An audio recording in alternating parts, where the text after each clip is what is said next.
All right. Chapter 15, The Acts of Pilate. It has been supposed that Pilate made a report to Tiberius Caesar of the crucifixion of Christ and of the circumstances attending it. Frequent references to such a report were made by early Christian writers who called it the Acts of Pilate. That Justin Martyr, AD 150, made frequent allusions to a book of writing of some sort entitled The Acts of Pilate will be seen in a subsequent chapter. See Justin Martyr. Some writers have thought that he alluded to the original report supposed to have been made to Caesar. It will be seen, however, that he must have alluded to a gospel then in circulation entitled The Acts of Pilate or Gospel of Nicodemus, since his citations not only were in that gospel but were such as would not have been in any report made by Pontius Pilate himself. It is possible that he was not able to distinguish between them or did not care to do so. He was not a critical writer. The fact that one of the early Gospels was confounded by the Christians themselves with the report of Pilate renders the existence of such a report somewhat problematical, although it would have been in accordance with the mode of procedure in such cases that a report should have been made. Tertullian, some 60 years later than Justin, refers to it several times, but not in a manner sufficiently definite to determine whether or not he distinguishes it from the gospel. He says, Tiberius, accordingly, in whose days the Christian name made its entry into the world, having himself received intelligence from Palestine of events which had clearly shown the truth of Christ's divinity, brought the matter before the Senate with his own decision in favor of Christ. The Senate, because it had not given approval itself, rejected his proposal. Caesar held to his opinion, threatening wrath against all accusers of the Christians. Speaking of the darkness at the time of the crucifixion, he says, You yourselves have the account of the world portent still in your archives. The account of the darkness at the crucifixion was in the Gospel of the Acts of Pilate. Whether Tertullian, like Justin Martyr, alluded to this, assuming that it was the same as the Romans had in their archives, or whether he referred to another document, it is impossible to determine. Again, he says, all things that Pilate did to Christ, and now in fact a Christian in his own conviction, he sent word of him to the reigning Caesar, who was at the time Tiberius. It would be very important to ascertain whether there was any report of Pilate. That there was such a report was the general opinion of the fathers, Eusebius, Jerome, and others. Also of Grotius, Bishop Pearson, Spanheim, Fabricius, and modern writers generally. But these opinions are all founded upon the testimony of Justin Martyr and Tertullian. The writings of these fathers throw no light upon the subject, everything referred to by them being contained in the gospel. The report, if any existed, could not have contained much in common with the gospel. For instance, would Pilate, in describing the crucifixion, have quoted from the Jewish scriptures and said, upon his vesture they cast lots? Leclerc, Jones, and others conclude with good reason that if there was such a report, neither Justin nor Tertullian had ever seen it, nor any subsequent Christian writer. An attempt has lately been made to reproduce the original report of Pilate. This will be considered in another chapter. The Acts of Pilate, Abstract of Contents. Chapter 1. Annas and Caiaphas, and 8 others who are named went to Pilate, accusing Jesus of many crimes, declaring they were satisfied that he was the son of Joseph the carpenter, and that he declared himself the Son of God and a king. Also that he attempted a dissolution of the Sabbath and of the laws of their fathers. Pilate inquired what Jesus had done. The Jews replied that he worked cures on the Sabbath contrary to their law, that he cured the lame and the deaf, those afflicted with the palsy, the blind, the lepers, the demonics, by wicked methods. Pilate sent a messenger after Christ. When the messenger met him, he worshipped him and spread his cloak for Jesus to walk upon. The Jews complained of this act of the messenger. When Pilate asked him why he had done it, he replied, "When thou sentest me from Jerusalem to Alexander, I saw Jesus sitting in a mean figure upon a she-ass, and the children of the Hebrews cried out, Hosanna, holding bows in their hands. Others spread their garments in the way and said, Save us, thou who art in heaven. Blessed is he who cometh in the name of the Lord." The messenger was again sent and did as before. And as Jesus was going in by the ensigns who carried the standards, the tops of them bowed down and worshipped Jesus. This was repeated in the presence of Pilate. Chapter 2. Pilate's wife sent to him, saying, "Have nothing to do with that just man, for I have suffered much concerning him in a vision this night." Pilate then calling Jesus said, "Hast thou heard what they testify against thee, and makest no answer?" Jesus replied, "If they had not the power of speaking, they would not have spoken, but because everyone has the command of his own tongue to speak both good and bad, let them see to it." The elders of the Jews charged him with being born through fornication, although that on account of his birth the infants were slain in Bethlehem, and his father and mother fled to Egypt because they could not trust the people. Others of the Jews spoke more favorably, among whom a number are named, including James and Judas. These are the only names that correspond with those of the 12 apostles. Excuse me. When Pilate ordered all to go out except the 12 and Jesus to withdraw. Then he asked the 12 why the Jews wished to kill Jesus. They replied that they were angry because he wrought cures on the Sabbath. Chapter 3, scenes between Jesus and Pilate. See next chapter of this work. The closing conversation is as follows. Pilate saith to him, "What is truth?" Jesus said, "Truth is from heaven." Pilate said, "Truth therefore is not on earth." Jesus replied, "Believe that truth is on earth among those who have the power of judgment, are governed by truth, and form their judgment aright." Chapter 4. Scenes between Pilate and the Jews. Pilate, finding no fault in Jesus, the report of the Jews as to what Jesus had said about the temple, Pilate declaring himself innocent of the blood of Jesus, etc. Then the governor again commanded the Jews to depart out of the hall, and calling Jesus said to him, "What am I to do with thee?" Jesus answered him, "According as it is written." Pilate said to him, "How is it written?" Jesus answered, "Moses and the prophets made known beforehand concerning my suffering and resurrection." The Jews, hearing this, were enraged and said to Pilate, "Why will you longer listen to his blasphemy?" Pilate said to them, "If these words seem to you blasphemous, take him, bring him before your synagogue, and try him according to your law." The Jews said to Pilate, "It is contained in our law that if one man is sinned against another, he is worthy of 39 stripes. But when he But when he has blasphemed in this manner against the Lord, he is to be stoned. Hold on.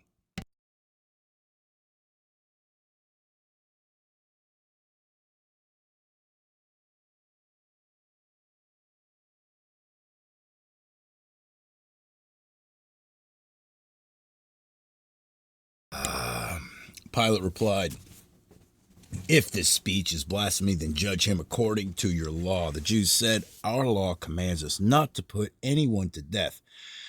The preceding sentence in some copies only, we have desire that he may be crucified because he is worthy of death at the cross." Pilate said to them, "It is not proper to crucify him. Let him be whipped and sent away."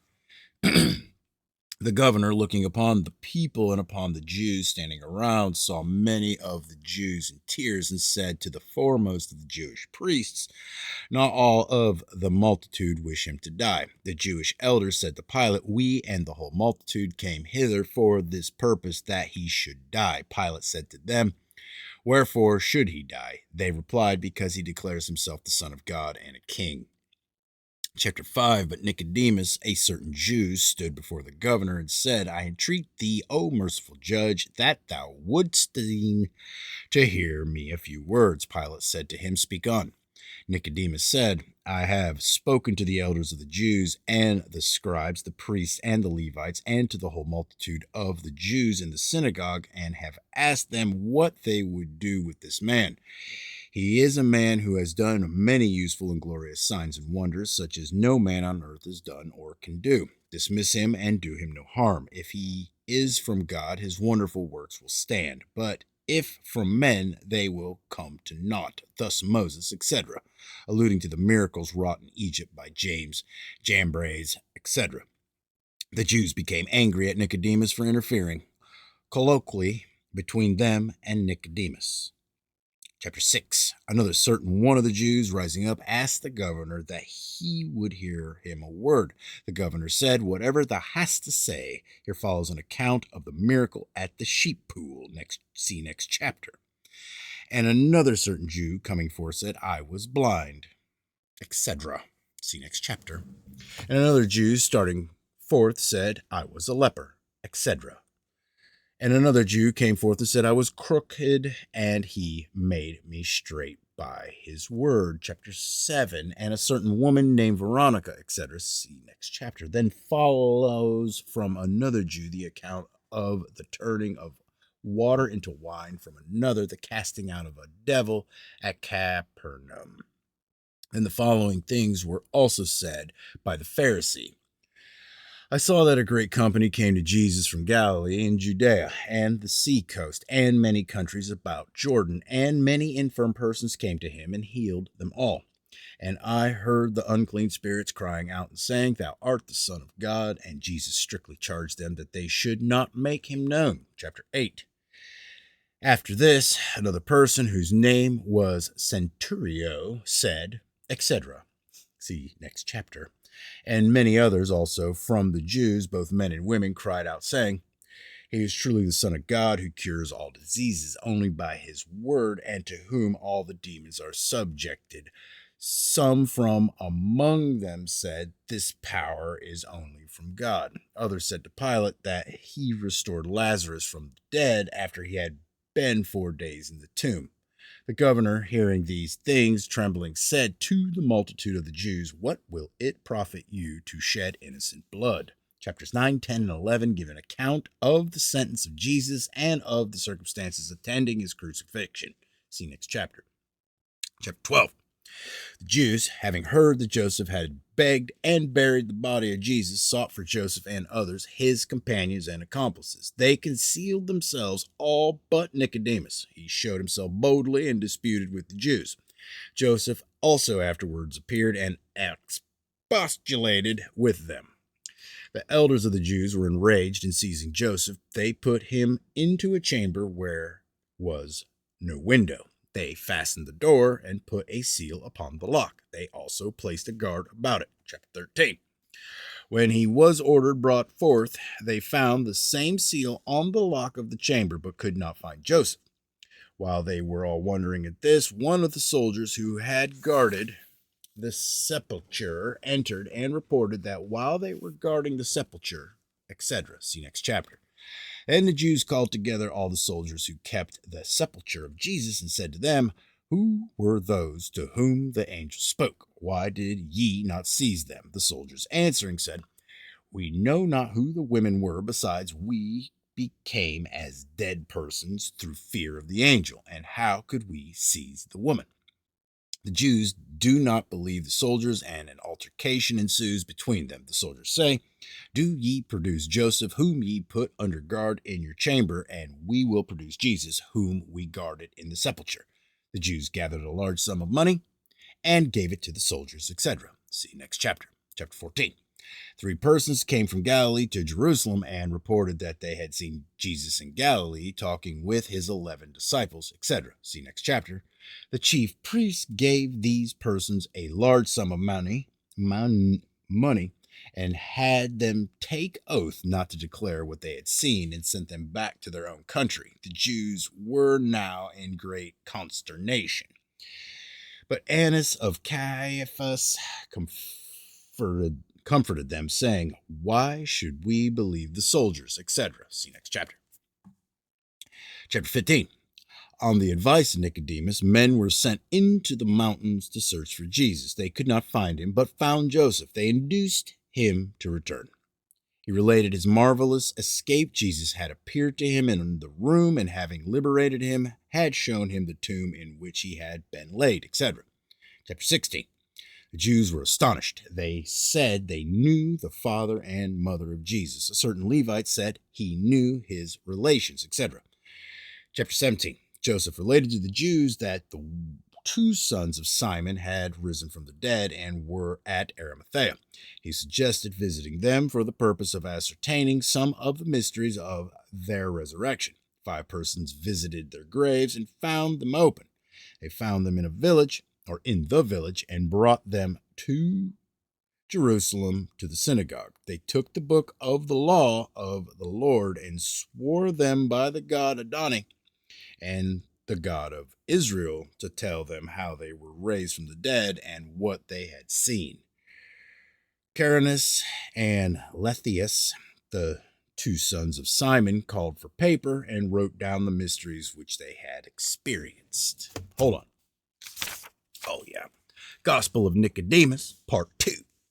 The descent into hell, Hades. This part of the gospel consists of the story thus written down, which is, briefly, as follows.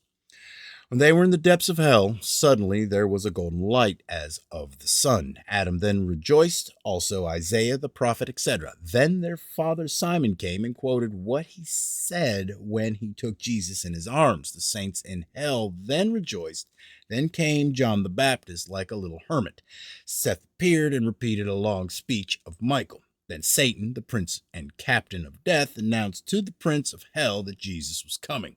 The prince of hell and Satan made long speeches. While they were discoursing, there was heard a voice as of thunder. Lift up your gates, O ye princes, and the King of glory shall come in. The prince of hell prepared to resist, but the sound was repeated, and the mighty Lord appeared in the form of a man lighting up the darkness. The King of glory tramples upon death, seizes the prince of hell, and takes Father Adam and the saints with him to glory. In exchange for the loss of Adam and his righteous sons, he gives Satan over to Beelzebub, the prince of hell, to be subject to his dominion forever. Chapter 27. These are the divine and sacred mysteries which we saw and heard. Thus says Carinius and Lenthius. They, having written all this down, gave 1 copy to the Jewish priests and 1 copy to Nicodemus and Joseph, and immediately they were exchanged into exceeding white forms and were seen no more. But immediately all these things which were related by the Jews in their synagogue concerning Jesus were directly told to the governor by Joseph and Nicodemus, and Pilate wrote down all the transactions and placed them all in the public records of the Praetorium. Chapter 28. Pilate went to the temple, and calling together the rulers and the scribes and the doctors of the law, he stated that he had heard they had a large book in the temple, and he desired it to be brought.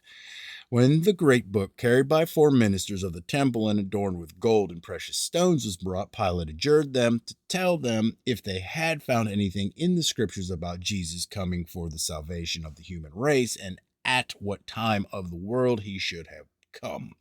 Annas and Caiaphas, being sworn, declared that they had found in the first of the 70 books where Michael the archangel gave to the 3rd son of Adam an account concerning the appearance of Christ after 5,500 years. Here follows, in the copy of the Gospel which we have adhered to, taken from the Orthodoxographia, Volume 1, Tome 2, page 643, a list of chronological periods footing up 4,964 years. But in the Latin form of the Gospel, published in the 16th volume of the Ante-Nicene collection, is a list of dates which, after a slight correction, foots up 5,500 years. Let's see, what's that say? The copy of the Orthodoxographia closes by stating that these acts were found in the 19th year of Tiberius Caesar by the Emperor Theodosius the Great in Jerusalem, in the Praetorium of Pontius Pilate among the public records, that it was in the 17th year of Herod the Tetrarch, and in the 102nd Olympiad, that the history was written in Hebrew by Nicodemus. In the preface to the Latin form, it is stated that the Acts were translated by Ennius from the Hebrew in the 17th consulship of Theodorus and the 5th consulship of Valentinian, that they had been written by Nicodemus in Hebrew in the 19th year of Tiberius, that Pilate laid up a statement of the acts of Christ in the public records of the Praetorium and wrote a letter to Claudius stating that Jesus had been crucified and referring to the miracles which he had wrought. Also, that he rose again the third day while the soldiers were keeping guard.